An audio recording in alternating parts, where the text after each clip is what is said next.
Hi, I'm Alex, and I am here today to share with you about contact improv as a dance form, and also about, more particularly, specifically about chemistry in motion, which we sometimes call communica-dance. So I'm going to share with you about contact improv in a little bit. But first of all, just generally speaking, what this afternoon experience offers is a chance for you and me to enjoy and celebrate life, to enjoy and celebrate our physical experience of life, and also a deeper connection with who each of us is. So for me to connect more deeply within myself, inviting you to do the same, and from there to connect with others that are sharing this time together. Usually our groups are pretty small, like 6 or 8 people. We've had a maximum of like 41 or something like that. Sometimes there's just 2, but usually it's around 6 to 8. And so one of the objectives is, well, what is this contact improv dance like? So you might be an experienced dancer, in which case you can explore new skills or explore skills you've been working on. Or if you're doing contact improv for the first time, we'll definitely be having, coaching in some of the basic skills. And of course, this is a form, because it's such a rich form, we're always beginners in this form. And it's, that idea of beginner's mind. So coming to it freshly, whether you've been to thousands of hours of contact improv or you've never done it before. And usually about half the people are new to the form that come to our gatherings.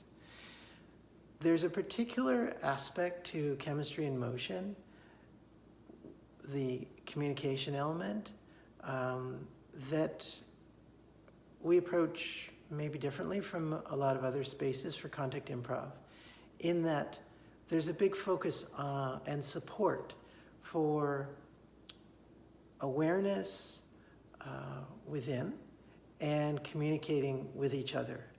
And contact improv, to me as a form, has great lessons to be learned about life and about relationships.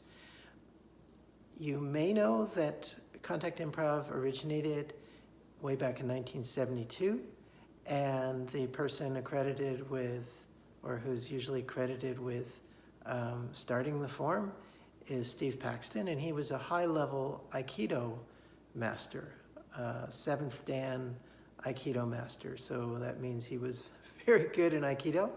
And the basic principles within contact improv are also the basic principles that I see within Aikido. And those are, first of all, being centered within oneself, and then finding that relationship with the other person, being in contact with them.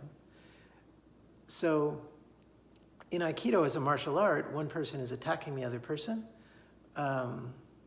And we're not attacking each other in dance, but the similarity is that in Aikido, and undoubtedly you're familiar with the notion of the fight or flight response. There's a third one, which is like freeze. Well, none of those apply here. In Aikido, it's about meeting the other person. So not fighting against them, not running away from them, but finding that meeting point and being centered within oneself in relationship to that meeting point. And that's the essential characteristic that I see within contact improv as well. This form is a form where we're exploring balance and sharing weight.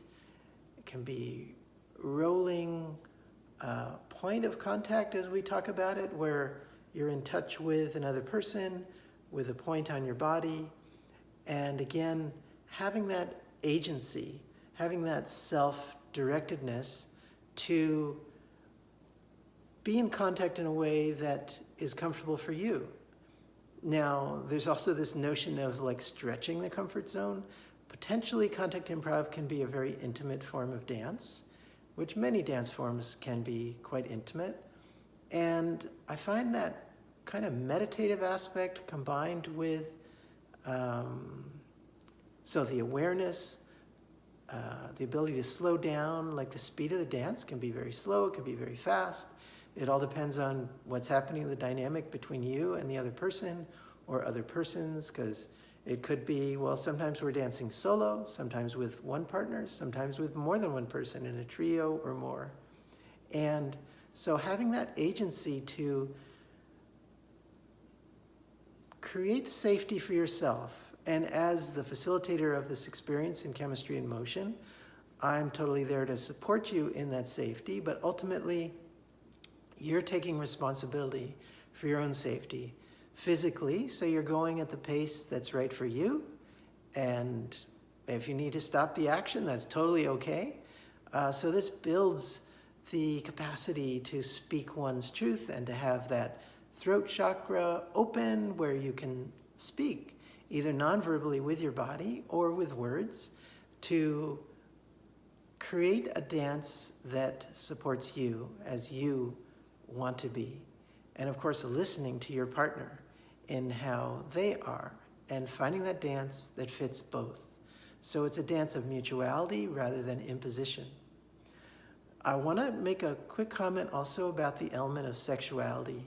So we are, generally speaking, sexual beings, and you as an individual are attracted to whomever you may be attracted to.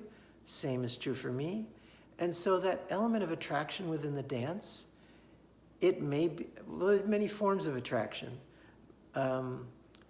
But you know, that aspect of like sexual excitement or just of whatever your orientation is in terms of the gender or kinds of people that you're attracted to, it's totally an acceptable thing. Like there's so much shame in our society or suppression of those feelings in many different contexts. And some people with contact improv, they say, well, leave that at the door. It's not welcome in the space. And I honor that. There are reasons for having that perspective.